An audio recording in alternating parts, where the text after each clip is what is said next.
On August 8 to 9, 1969, a series of brutal murders shook the world, leaving a lasting impact on the lives of those involved. Among the victims were actress Sharon Tate, who was 8 months pregnant, and 4 others. They were viciously stabbed and shot to death by followers of the Manson family cult, unleashing a tragedy that reverberated globally. In today's episode, we explore the harrowing tale of Sharon Tate and 4 others who were brutally murdered at her Los Angeles home by followers of cult leader Charles Manson. Sharon Marie Tate was born on January 24, 1943, in Dallas, Texas, the eldest of 3 daughters to Colonel Paul James Tate, a U.S. Army intelligence officer, and his wife, Doris Gwendolyn. At 6 months old, Tate won the Miss Tiny Tot of Dallas pageant, though her parents had no aspirations for her in show business. Due to her father's military career, the family moved frequently. By age 16, Tate had lived in 6 cities, making it difficult for her to maintain friendships. Her family described her as shy and lacking self-confidence. As an adult, Tate noted that people often mistook her shyness for aloofness until they got to know her. Growing up, Tate received many comments on her appearance, leading her to enter beauty pageants. She won Miss Richland in Washington at age 16 in 1959. She had ambitions to study psychiatry and compete in the Miss Washington pageant in 1960, but her plans changed when her father was transferred to Italy. In Verona, Tate's photo in a swimsuit on the cover of the military newspaper Stars and Stripes made her a local celebrity. At the American school in Vicenza, she formed lasting friendships for the first time, finding common ground with other students who shared her sense of displacement. Sharon Tate's early interest in acting began when she and her friends became extras in the film Hemingway's Adventures of a Young Man. Noticed by actor Richard Beymer, the two dated, and Beymer encouraged her to pursue a film career. In 1960, Tate worked with Pat Boone on the Pat Boone Chevy showroom and was later hired as an extra in Barabbas. Impressed by her, Jack Palance arranged a screen test for her in Rome, but it did not lead to further opportunities. After returning to the U.S. and facing her mother's nervous breakdown, Tate briefly went back to Italy before the family settled in the U.S. in 1962. Tate moved to Los Angeles, where she contacted Richard Beymer's agent, Harold Gefsky, who secured her work in TV and magazine ads. In 1963, Martin Ransohoff of Filmways signed her to a 7-year contract. Though initially considered for the sitcom Petticoat Junction, Ransohoff believed she lacked confidence and instead gave her small parts in Mr. Ed and the Beverly Hillbillies to build her experience, withholding substantial roles until he deemed her ready. During this time, Tate met French actor Philippe Forquet in 1963 and began a relationship with him. They became engaged, but their volatile relationship and frequent arguments, combined with career pressures, led to their breakup in 1964. The same year, Tate met Jay Sebring, a former sailor, and prominent Hollywood hairstylist. Despite his gentle nature and marriage proposal, Tate declined, stating she would retire from acting if she married, as she was focused on advancing her career at the time. In 1964, Sharon Tate made a screen test for Sam Peckinpah's film, The Cincinnati Kid, opposite Steve McQueen. Despite her efforts, both Peckinpah and Ransohoff felt that her lack of experience and timidity made her unsuitable for the role, which ultimately went to Tuesday Weld. Tate continued to gain experience through minor TV appearances and unsuccessful auditions, including one for the role of Liesel in The Sound of Music. Ransohoff gave her walk-on roles in the Americanization of Emily and The Sandpiper. In late 1965, Tate landed her first major role in Eye of the Devil, co-starring David Niven, Deborah Kerr, Donald Pleasance, and David Hemmings. Tate and Sebring traveled to London for the film's preparation, where she met Alexandrian Wiccan High Priest and Priestess Alex and Maxine Sanders. To promote Tate, Ransohoff arranged a short documentary, All Eyes on Sharon Tate, to be released with Eye of the Devil. The film's director, J. Lee Thompson, initially doubted Tate's potential, but later found her tremendously exciting. Tate played Odile, a witch influencing a landowner and his wife, roles played by Niven and Kerr, respectively. Her ethereal presence was crucial to the film, earning praise from her co-stars. Niven called her a great discovery, and Kerr predicted success with a bit of luck. Tate expressed gratitude for learning from seasoned professionals like Kerr. Filming primarily took place in France, with Sebring returning to Los Angeles for work. Afterward, Tate stayed in London, immersing herself in the fashion scene and nightlife, where she met Roman Polanski. When Sharon Tate and Roman Polanski first met, neither was impressed with the other. Polanski was working on The Fearless Vampire Killers and initially wanted Jill St. John for the lead, but producer Martin Ransohoff insisted on Tate. After agreeing to the condition that she wear a red wig, Polanski found her suitable. The production moved to Italy, where Tate's fluent Italian helped communicate with the local crew. Polanski, a perfectionist, initially struggled with Tate's inexperience, but her confidence grew as filming progressed. They started a relationship, and Tate moved into Polanski's London apartment. Despite Jay Sebring's devastation, he befriended Polanski and remained Tate's close confidant, seeing them as his family. In late 1967, Sharon Tate and Roman Polanski returned to London, frequently featured in newspapers and magazines. Tate, seen as modern and untraditional, advocated for couples living together before marriage. They wed in Chelsea, London, on January 20th, 1968, amidst considerable publicity. The couple moved into a Muse house in Belgravia, London. Their friend Peter Evans described them as the imperfect couple, likening them to the modern-day Douglas Fairbanks and Mary Pickford. The couple returned to Los Angeles and quickly became part of a prominent social circle, including stars like Warren Beatty, Mia Farrow, Steve McQueen, and musicians such as Jim Morrison. Their home became known for its open-door policy, which concerned friends like Leslie Caron, who found their trust reckless. In 1968, Tate starred in The Wrecking Crew with Dean Martin, performing her stunts under Bruce Lee's guidance.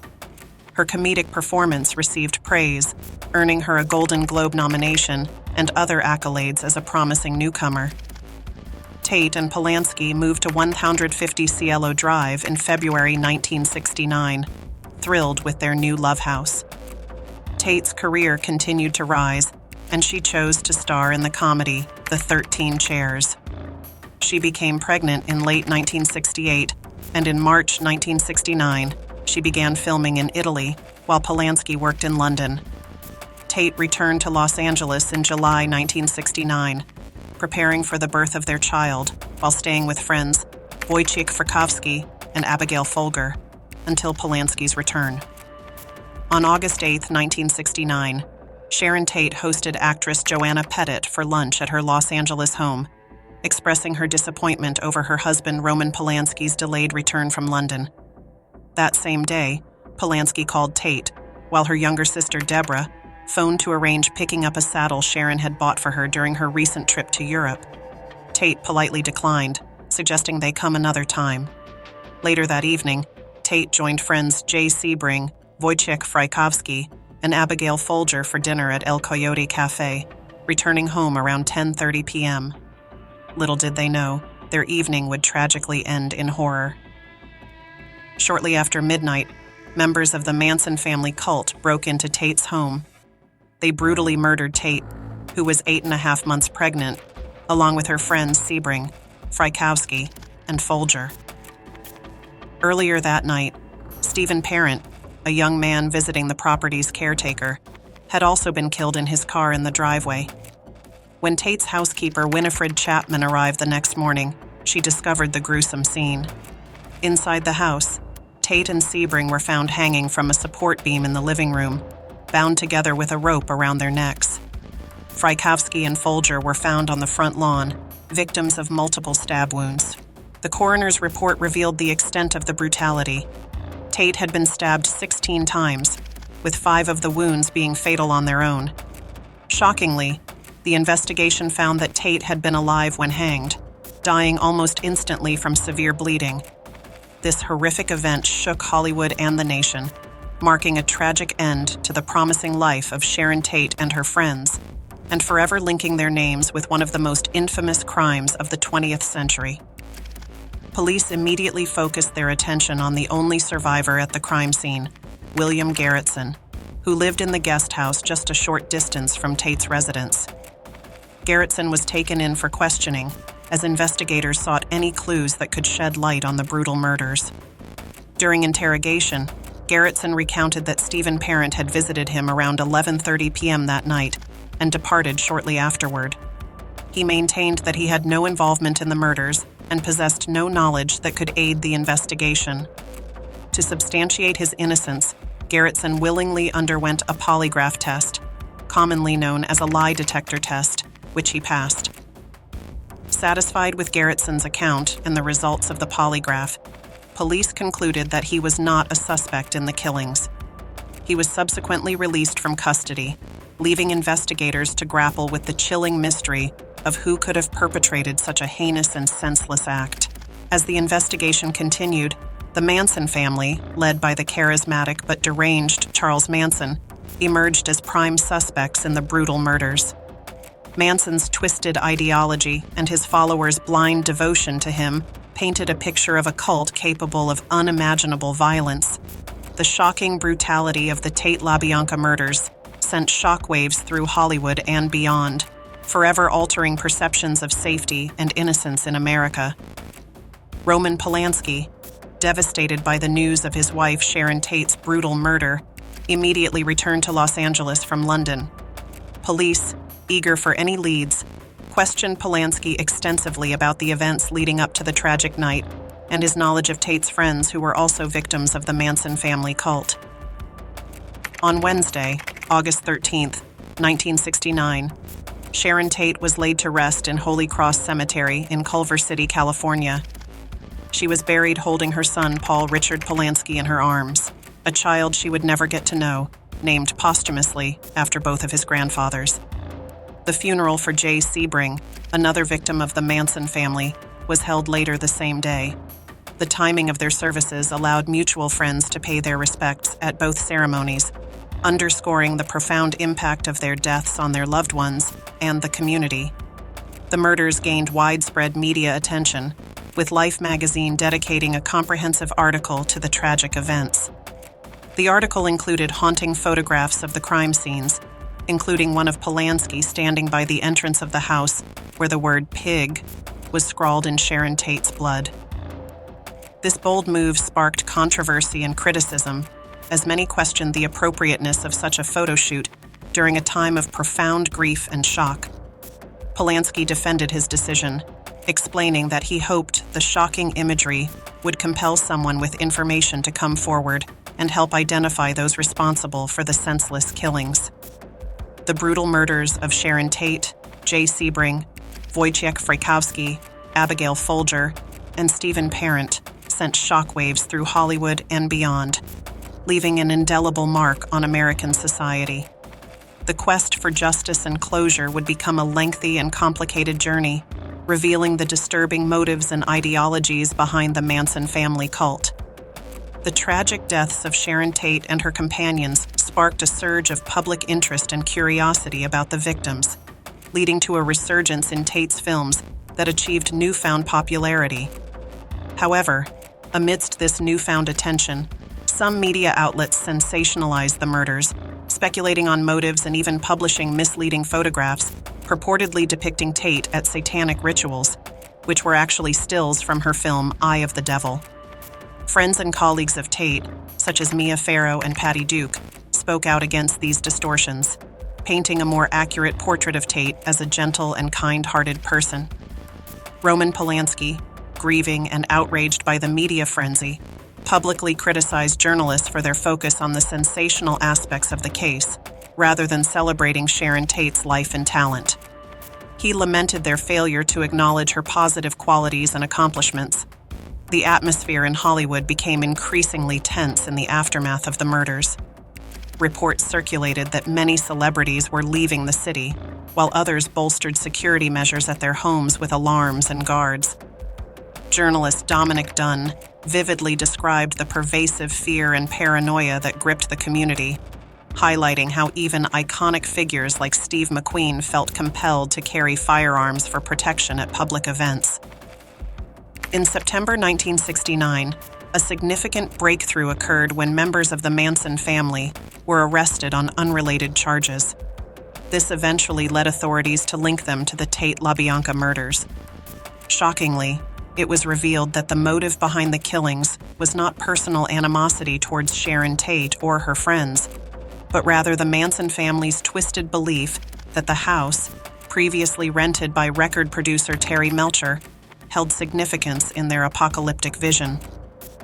Over the years, the house where the murders occurred became a haunting symbol of tragedy and infamy.